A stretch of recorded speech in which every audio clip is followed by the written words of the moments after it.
Hey everyone, welcome back to Silent Scream. Tonight, we're diving into one of the darkest and most disturbing family histories ever recorded. The Moorfield Curse, a family doomed by inherited insanity. This is not just a story about madness. It's about a legacy of horror that passed from one generation to the next, leaving a trail of blood, secrets, and death. Before we begin, tell me in the comments where you're watching from.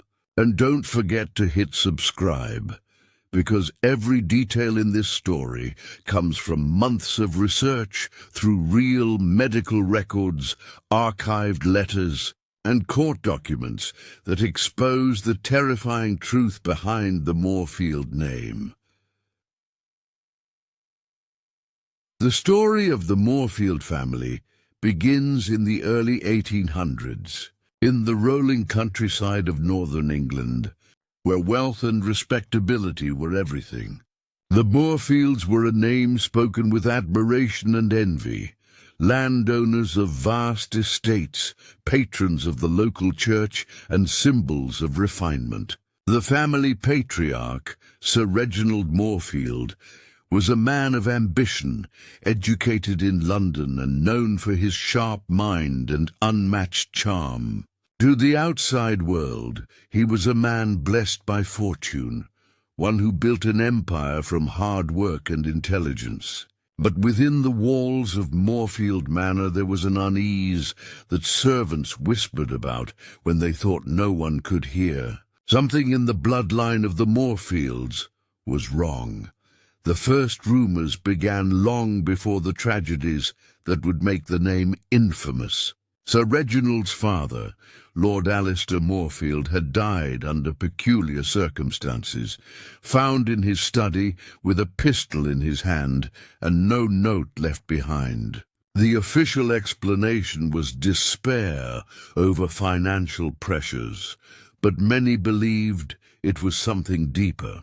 Some servants swore that in the weeks before his death, Lord Alistair had been heard talking to himself late at night, arguing with unseen voices and pacing the halls as if haunted by something only he could see. His wife, Lady Margaret, refused to speak of it. She moved through the house like a shadow, eyes hollow, smile fixed in place, and when she died a year later, her doctor described her final state as a mind lost to ghosts. Sir Reginald inherited not just his father's wealth, but also the dark whispers that followed the family. Determined to erase the stain, he poured money into rebuilding the estate, modernizing it, and expanding their influence. Moorfield Manor became a symbol of grandeur. Marble floors, chandeliers imported from France, and gardens so vast they seemed endless. He married a beautiful woman from a noble family, Eleanor Grayson, and together they had 3 children. The townspeople saw them as the perfect English family, blessed by prosperity and good breeding. But behind that polished image, something began to stir again. Those close to the family noticed small signs, moments when Sir Reginald would fall silent mid-conversation, staring off into space as though listening to something no one else could hear.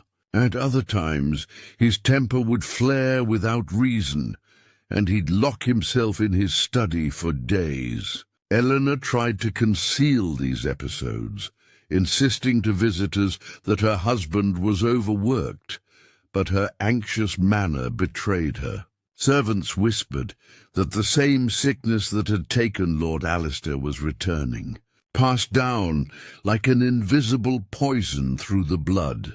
The family's eldest son, Henry, was said to have inherited his father's brilliance and perhaps his darkness as well. Even as a child, he was prone to violent fits and vivid nightmares.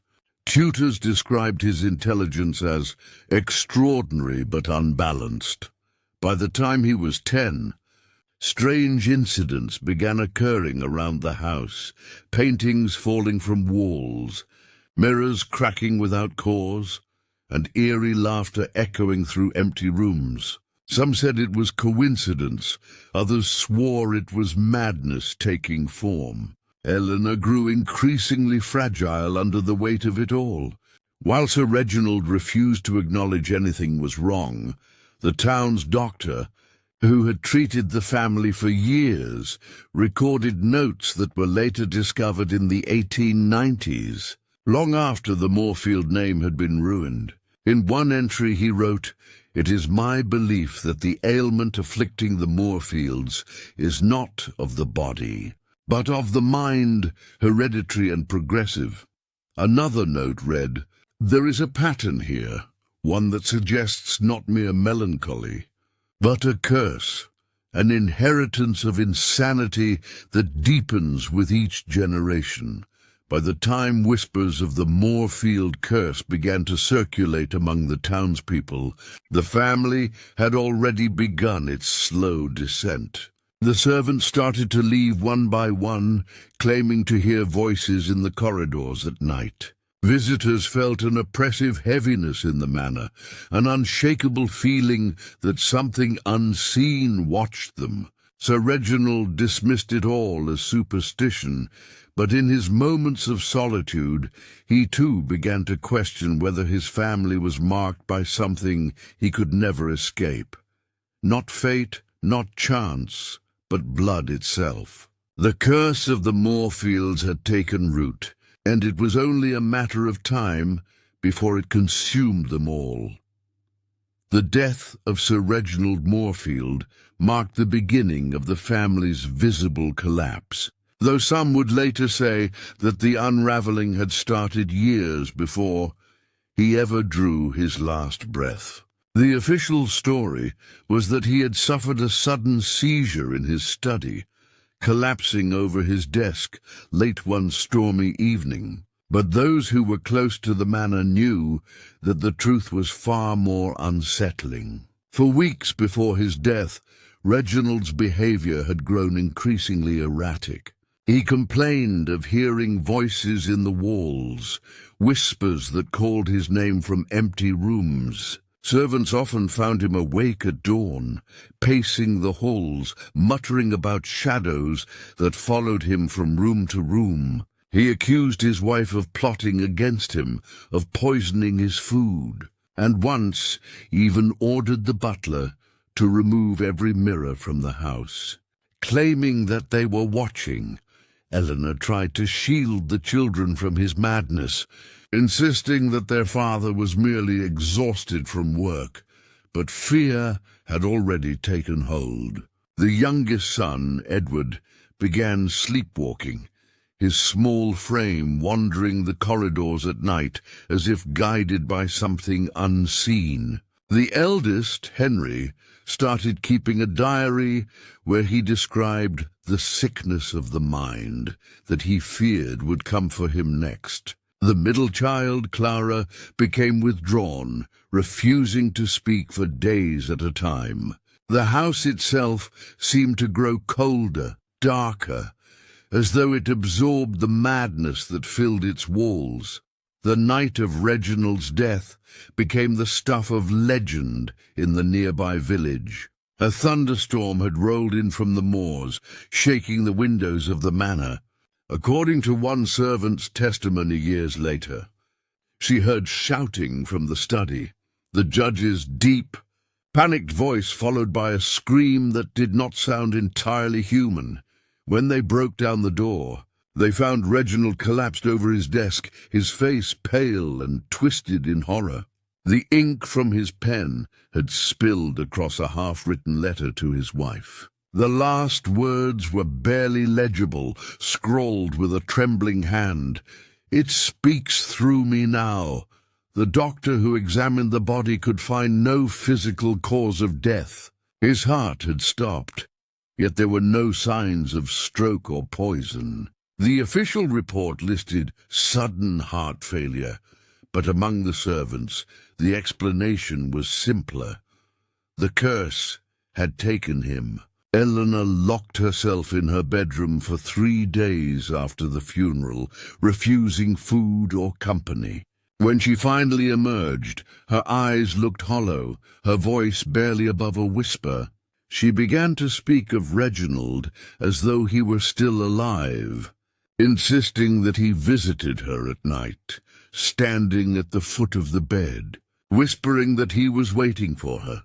The children, too, began to suffer in strange ways. Henry's diary grew more disturbing, filled with drawings of figures standing in the corners of rooms and words written over and over again. "It runs in the blood."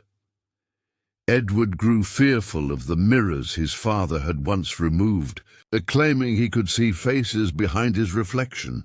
Even the servants who had stayed out of loyalty began to flee the estate one by one, unable to bear the oppressive feeling that seemed to hang over every corridor. By the end of the year, the once lively Moorfield Manor had become a place of silence and dread. Letters from distant relatives went unanswered, and Eleanor stopped attending church altogether. Rumors spread that she was keeping Reginald's study exactly as he left it, untouched, the curtains drawn, his chair always turned slightly toward the door, as if waiting for him to return. The local priest visited once but never came again, telling others only that there are things in that house that no prayer can reach. What truly happened to Sir Reginald in his final hours remains a mystery, but his death was only the beginning. The madness that had consumed him now seemed to move through the family like a disease. With the patriarch gone, the manor became a breeding ground for paranoia and grief, and the legend of the Moorfield Curse began to take on a life of its own, whispered by townsfolk, feared by neighbors, and etched forever into the legacy of a family that could not escape the insanity woven into its blood. After Sir Reginald's death, Eleanor Moorfield's grief evolved into something darker, something that went far beyond sorrow. At first, she seemed like any mourning widow, pale, quiet, drifting through the halls of the manor like a lost soul.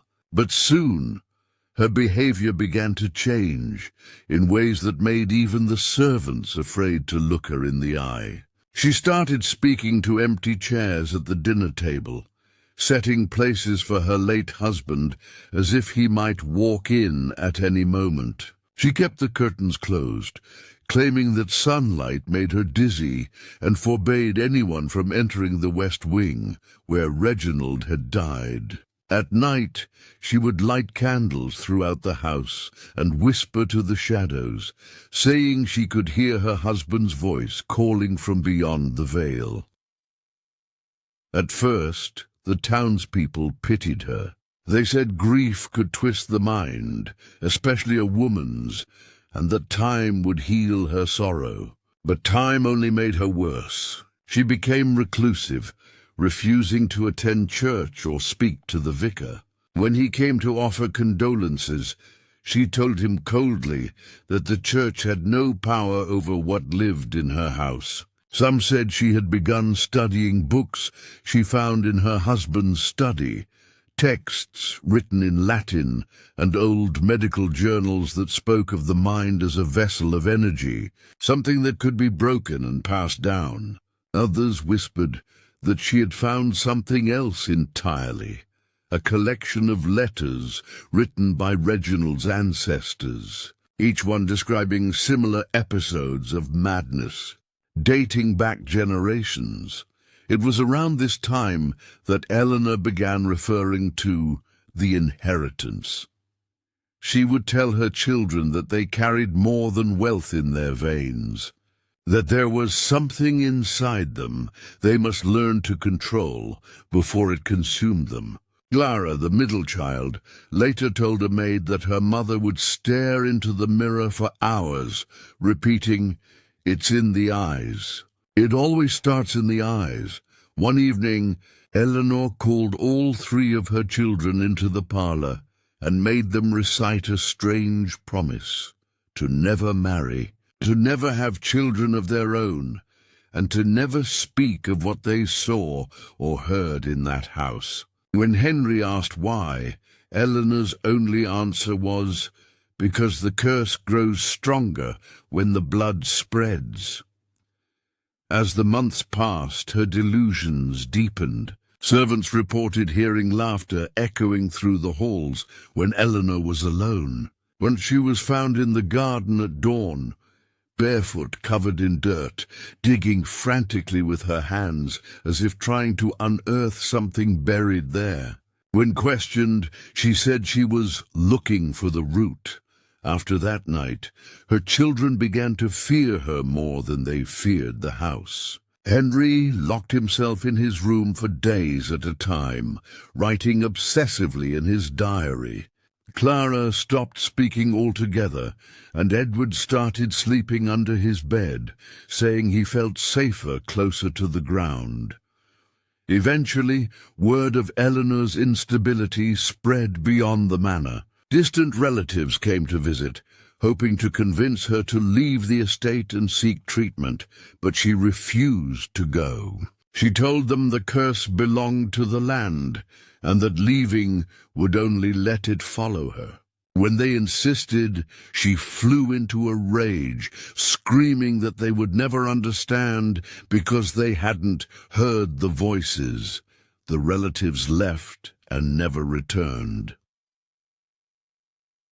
By winter, Eleanor was completely consumed. She began holding what she called family gatherings, though no one attended but herself. The servants would peek through the parlor doors to see her sitting at the long dining table, speaking softly to invisible guests, smiling as if sharing secrets. On the final night she was seen alive. A storm swept across the moors, and the entire house seemed to tremble. When the storm cleared by morning, Eleanor was gone. The doors were locked from the inside, and all that remained of her was her wedding ring, left on the mantel beside a candle that had burned itself out. From that day forward, the servants swore the manor had changed. The air felt heavier, colder. Some claimed they could still hear her footsteps in the halls and her faint voice whispering her husband's name. Others said she had finally become part of the curse itself, the mother who had embraced the madness so completely that it welcomed her home. The townspeople began to say that it was Eleanor, not Reginald, who had truly awakened the Moorfield Curse. And from that moment on, every generation would feel the weight of her insanity, inherited and inescapable, like a shadow clinging to their bloodline. The next generation of the Moorfield family grew up under the dark shadow their mother had left behind. Henry, Clara, and Edward were children no longer, each scarred by the years of isolation and madness that had filled their home. After Eleanor's disappearance, they inherited not only the Moorfield estate, but also the legacy of fear that came with it. The townspeople whispered that the curse had passed to them, that they were the new vessels for the same madness that had destroyed their parents. And as they grew older, those whispers began to take shape in terrifying ways. Henry, the eldest, took control of the estate with a cold sense of duty. He was intelligent, articulate, and outwardly calm. But those closest to him said he spoke to himself at night in the same soft tone his mother once used when talking to unseen things. He filled the manor's study with journals, each one filled with his attempts to trace the curse back through the family's bloodline. He believed insanity was not merely inherited, but summoned, that his ancestors had invited something into their minds long ago, and it had never left. As the years passed, Henry's obsession deepened. He began drawing diagrams of the human brain and writing long, rambling notes about transference of consciousness. One night, He told the servants that his father had spoken to him in a dream and revealed the truth, that the Moorfield Curse was not punishment, but evolution. After that he barely slept, and when he did, he woke screaming. Clara, the middle child, was once quiet and gentle, but she carried the curse in silence. As a teenager, she had witnessed her mother's madness, and by adulthood she began to show signs of the same affliction. She would spend hours in front of mirrors, whispering to her reflection, insisting that she could see her mother behind her shoulder. Servants would find her wandering the halls at night, her white nightdress trailing through the dust, humming lullabies no one else recognized. When Henry tried to confine her to her room for her own safety, she lashed out, accusing him of trying to bind the voices. In her final years, Clara withdrew completely from the world. She filled her room with birds she kept in cages, claiming they protected her from the curse because they could see the other side. When she died, all the birds were found dead the next morning, their cages untouched, their eyes wide open as if they had seen something that terrified them to death. Edward, the youngest, was the only one who ever tried to escape. He left the manor for London in his 20s, determined to distance himself from the family's name. For a while he seemed free, working as a clerk, living quietly, avoiding any mention of the Moorfields. But even miles away the curse found him. His letters to Henry became increasingly erratic. He wrote that he couldn't sleep because of the knocking, that he saw shadows move without cause, that sometimes he heard his mother's voice calling from the corners of his room. When the letters stopped, Henry sent a man to find him. Edward was discovered in a small boarding house, sitting upright in his bed, eyes open, as if still awake.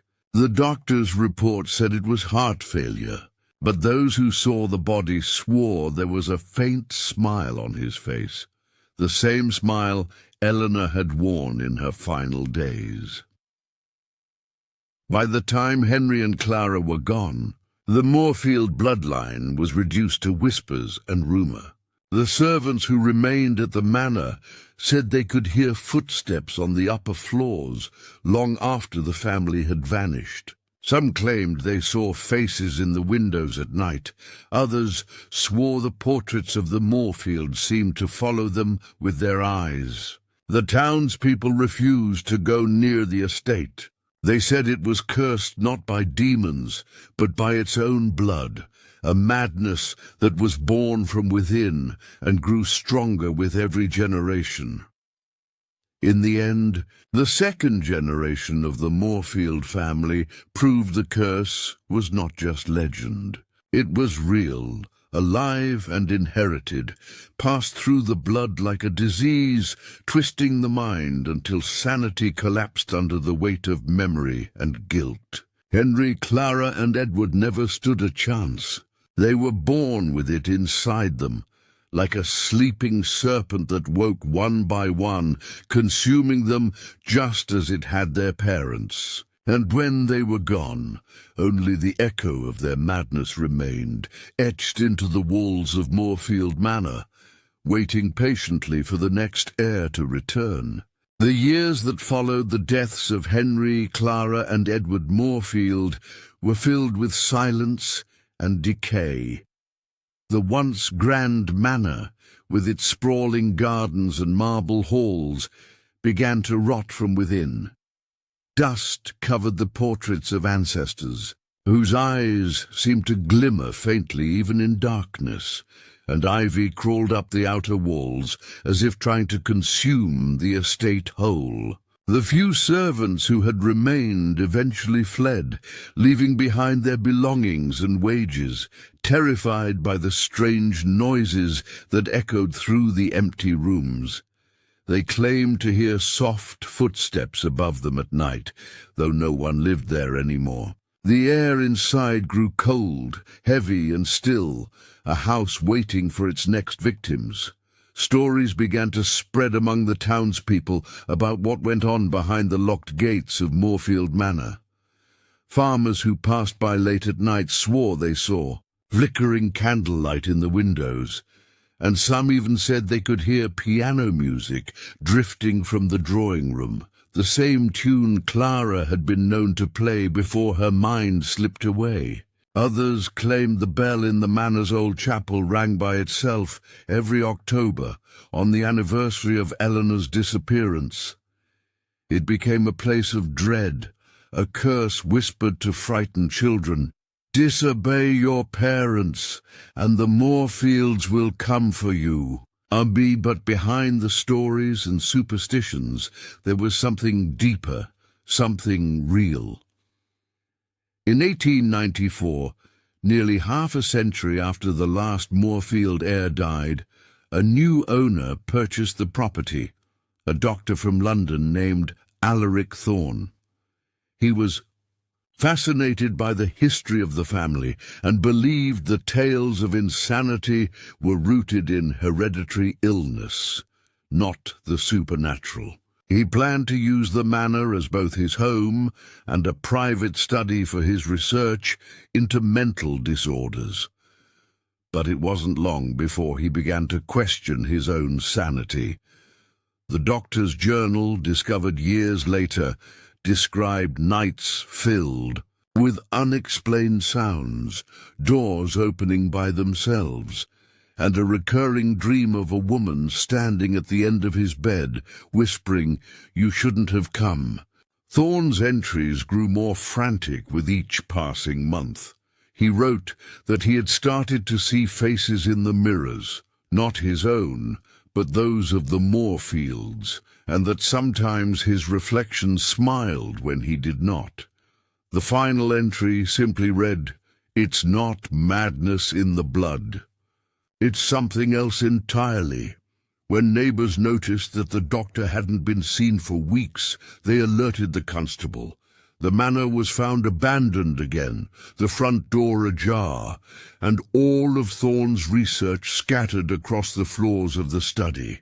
Among the papers were sketches of the Moorfield family tree, annotated with strange symbols, and notes about a pattern of death that defies logic. No trace of the doctor was ever found, and soon after, the town sealed the manor and forbade anyone from entering. Yet still, the rumors persisted. People who lived nearby claimed to see shadows moving behind the curtains, and once a traveler reported hearing laughter coming from the garden, though the place had been empty for decades. The story of the Moorfield family faded into legend, but the curse never truly died. In the early 1900s, a fire destroyed part of the West Wing, but firefighters swore they saw figures in the flames, faces twisted in agony, staring from the windows. When the smoke cleared, not a single body was found, though several witnesses claimed they heard voices calling their names in the crackling embers. The ruins remained untouched, and the townspeople began to avoid even the roads that led near the estate. To this day, some say the land itself carries the sickness, that those who step too close begin to feel the weight of the Moorfields' madness pressing into their minds. Modern historians who have studied the family's records describe the curse as a perfect storm of genetics, trauma, and isolation, a cycle of inherited insanity. But others who visited the ruins of the manor tell a different story. They speak of a presence still lingering in the air, an energy that feels conscious and aware. Some say they've heard the faint echo of a piano playing deep inside the ruins, the same melody that Clara once loved. Others insist that, in the moonlight, the portraits inside still shimmer faintly, as if the eyes within are watching, waiting. The Moorfield curse, it seems, was never broken. It merely sleeps, patient and eternal, waiting for another drop of Moorfield blood to awaken it once more. The disappearance of the youngest Moorfield, Edward's son Thomas, became one of the darkest and most whispered chapters in the family's history. He was born long after the manor had fallen silent, raised in secrecy by distant relatives who wanted nothing to do with the curse. They told him little of his family's past, only that his father had died young and his mother had vanished under tragic circumstances. But as Thomas grew older, the gaps in his story began to haunt him. He felt a strange pull toward the Moorfield estate, a place he had never seen but dreamed of constantly. Endless corridors, flickering lights, and the faint sound of a woman calling his name in the distance. By the time he turned 24, he could no longer resist the pull. Against his relatives' warnings, he set out to visit the abandoned family home that had been left to decay for decades. When Thomas arrived at Moorfield Manor in 1902, he found it half swallowed by the earth. The walls leaned, the windows were shattered, and the air was thick with the smell of rot and age. Yet beneath the ruin there was something alive, an energy that hummed through the air like a low heartbeat. Locals warned him not to stay there overnight, but Thomas was determined to uncover the truth about his family's curse. He moved into one of the few rooms that still had a roof and began to search through the manor's forgotten archives. What he found would change everything. Hidden behind a false wall in his grandfather Henry's old study, Thomas discovered a small room lined with shelves of journals and scientific equipment. There were sketches of human anatomy, notes about the transfer of consciousness, and pages written in a feverish scrawl about blood experiments. Among the papers were several references to something called the continuum, described as a ritual designed to bind one's mind beyond death, preserving thought and madness alike. Henry had believed that insanity was not a symptom, but a form of evolution, the brain reaching beyond the limits of mortality, and it seemed he had tried to test his theory, using members of his own family as subjects. As Thomas read deeper, the room seemed to close in around him. He began hearing whispers in the silence, faint at first, then clearer, like voices just behind his ear. They spoke in fragments. "You shouldn't be here. It's in you too. Finish what we started." At first, he believed it. Was exhaustion or imagination? But when he returned to the room the next night, the whispering grew stronger, echoing from the walls themselves. He began recording his findings in a notebook, describing how he could feel a pressure in his head, as if something was trying to reach out from within his blood. He started having dreams of the experiments, of his ancestors gathered around a table, their eyes black and unblinking, chanting words he couldn't understand. Each morning he woke to find strange symbols drawn on the walls. Though he had no memory of making them, the townspeople said he became withdrawn, muttering to himself in the market, his eyes sunken and wild. Some saw him carrying jars filled with dark liquid back to the manor. Others claimed they heard strange screams coming from the ruins at night. When the constable finally went to investigate weeks later, Thomas was gone. The manor was in disarray, books scattered, the furniture overturned, the walls covered in markings identical to those found in Henry's journals. On the desk lay Thomas's notebook, the final entry written in a trembling hand. It's not a curse. It's inheritance. I can feel them waking inside me. No trace of Thomas was ever found. Some believed he had taken his own life, others that he had fled, driven mad by his discoveries. But those who lived near the estate swore they sometimes saw a figure wandering through the grounds after midnight, tall, thin, and moving with a strange, unnatural grace.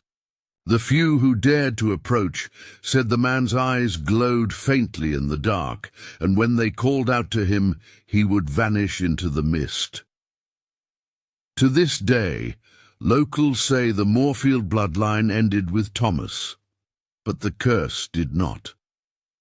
They believe that whatever he found in that hidden room consumed him, binding his spirit to the same dark force that had claimed every generation before him. And now the manor stands as his tomb, a decaying monument to a family that sought to understand its own madness, only to become prisoners of it.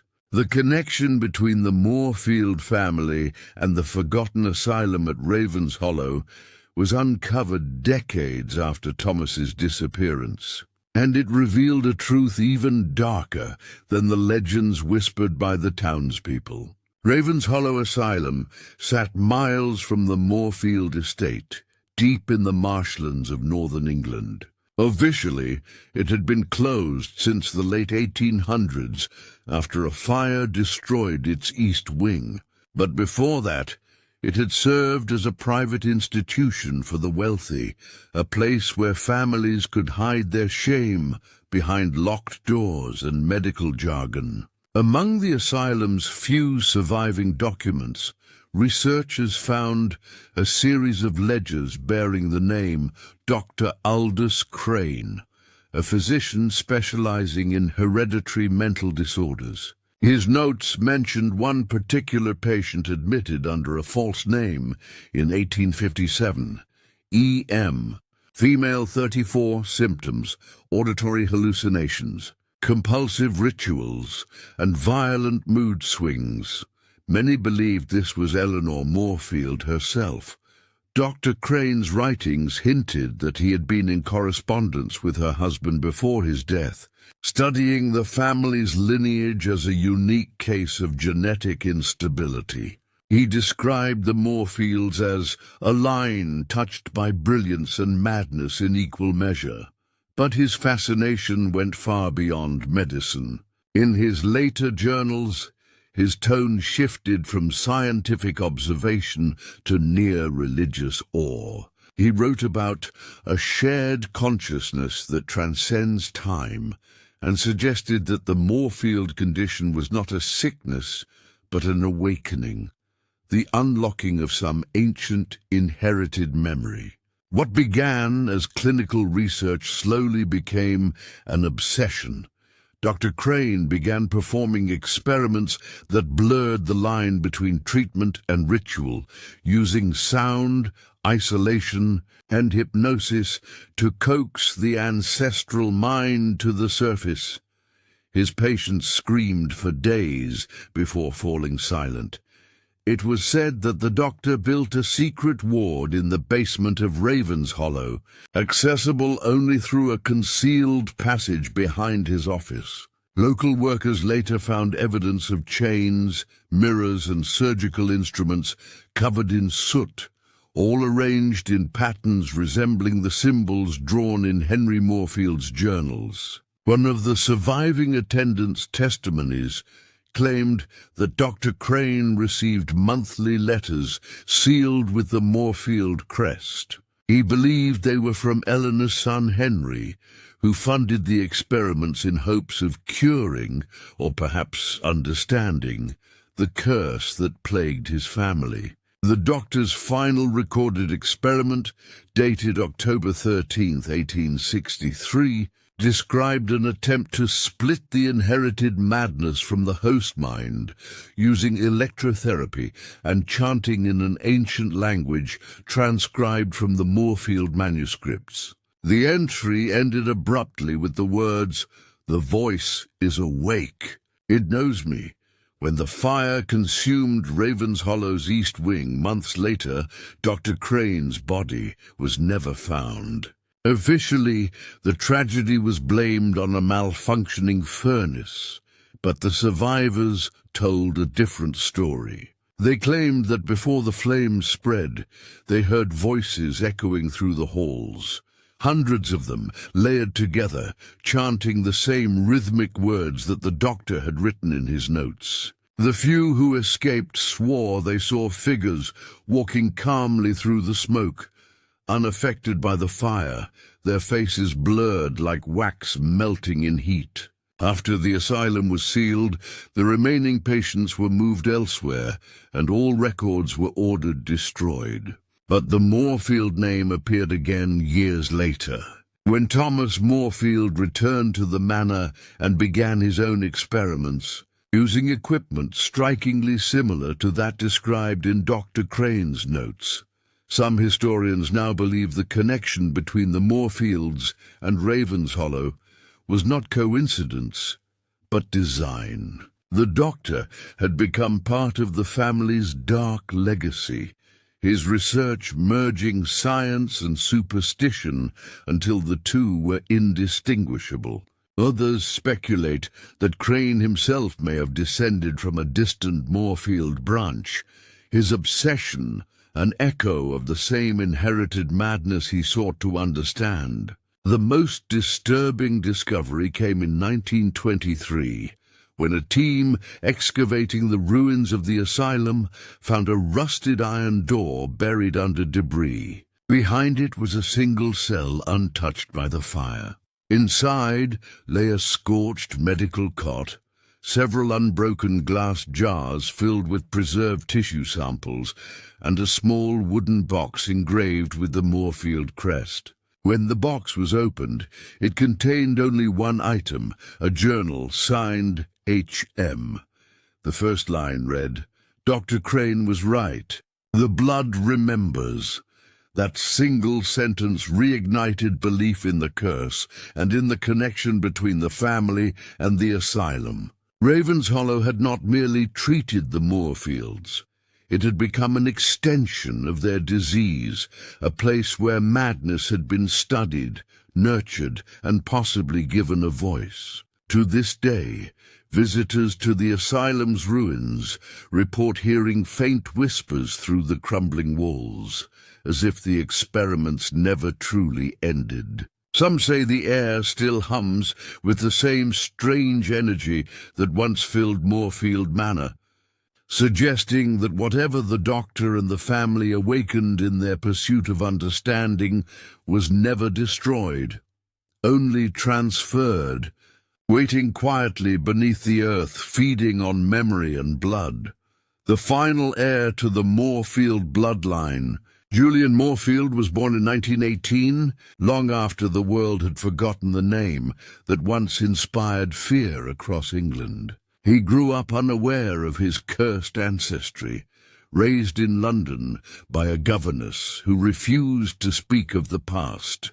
His parents died when he was only a child, leaving him a modest inheritance and a handful of family papers sealed away in a wooden chest. For most of his youth, Julian lived as an ordinary man. He studied literature, travelled widely, and married a woman named Margaret, who described him as gentle, intelligent, and haunted by dreams he could never explain. Yet even before he learned who he truly was, the signs of the Moorfield madness had already begun to stir within him. He would wake in the night, drenched in sweat, whispering fragments of sentences he didn't understand. He saw flashes of faces in mirrors, pale, unfamiliar, but always watching him with faint recognition. At first, he dismissed these visions as exhaustion. But when Margaret found him one morning standing motionless at the foot of their bed, his eyes rolled back and his mouth muttering, "The blood remembers," she knew something was wrong. Julian sought medical help, and the doctors diagnosed him with what they called hereditary psychosis. They gave him medication and advised rest, but nothing quieted the voices that seemed to echo in his skull. In his journals, discovered years later, he wrote that the whispers grew stronger whenever he was near water. He claimed he could hear them calling from beneath rivers, from drains, even from the rain itself, voices that told him to go home. By home they meant Moorfield Manor, the decaying estate he had never seen, which had been left abandoned for generations. Julian resisted at first, terrified by the fragments of stories he had pieced together from old letters. But the pull became unbearable. In 1946, he left his London flat without telling anyone and journeyed to the countryside, following an address scribbled in his grandfather's handwriting. When he arrived at the manor, it was a skeleton of what it had once been. The roof caved in, the walls cracked, the gardens overgrown and choking themselves. Yet he wrote in his notebook that he felt strangely comforted there, as if the air itself recognized him. "The house knows I've come home," he wrote. Julian set up camp inside the West Wing, living by candlelight and writing obsessively. He claimed to have discovered a hidden cellar beneath the main hall, filled with relics and notebooks belonging to his ancestors. Henry, Eleanor, and Thomas among them. The entries in those journals mirrored the voices in his head. They spoke of bloodlines, resurrection, and a consciousness that refused to die. Julian began to believe that the Moorfield Curse was not a curse at all, but a form of immortality, a fragment of the self passed down through each generation. The madness was not hereditary, he reasoned, but the soul itself refusing to fade. This idea consumed him. He stopped eating, barely slept, and spent his nights surrounded by candles, reciting phrases he found in the old texts. The townspeople once again began to whisper. They saw lights glowing in the windows of the manor for the first time in decades, and heard music drifting through the night, a piano melody that none could explain. One evening, a local farmer passing by claimed to see Julian standing on the roof of the manor, his face turned to the sky, arms raised as if in prayer. By morning he was gone. Inside the house, investigators found his belongings scattered near the cellar. His final journal lay open on the floor, the last entry scrawled in trembling ink. "They are awake within me. I can hear them all now. I'm not alone. I am them." No body was ever recovered. But after that night, the manor's silence seemed to deepen, almost as though it had inhaled. Visitors in the years that followed reported seeing flickers of movement inside the ruins. The shape of a man watching from a window, his eyes shining faintly in the dark. Some claimed they heard him whispering to them, not in anger, but in recognition, calling them by names that weren't theirs. It was as if Julian had not vanished at all, but become part of the house itself, another voice in the endless chorus of the Moorfield bloodline. His disappearance marked the end of the family in name, but not in presence. The curse, or whatever consciousness bound them, had finally completed its cycle. Today, the ruins of Moorfield Manor still stand in eerie defiance of time. Locals say that on still nights you can hear faint murmurs drifting from its empty halls, sometimes even the sound of footsteps pacing across broken floors. Some believe it's Julian, still wandering, searching for the next vessel.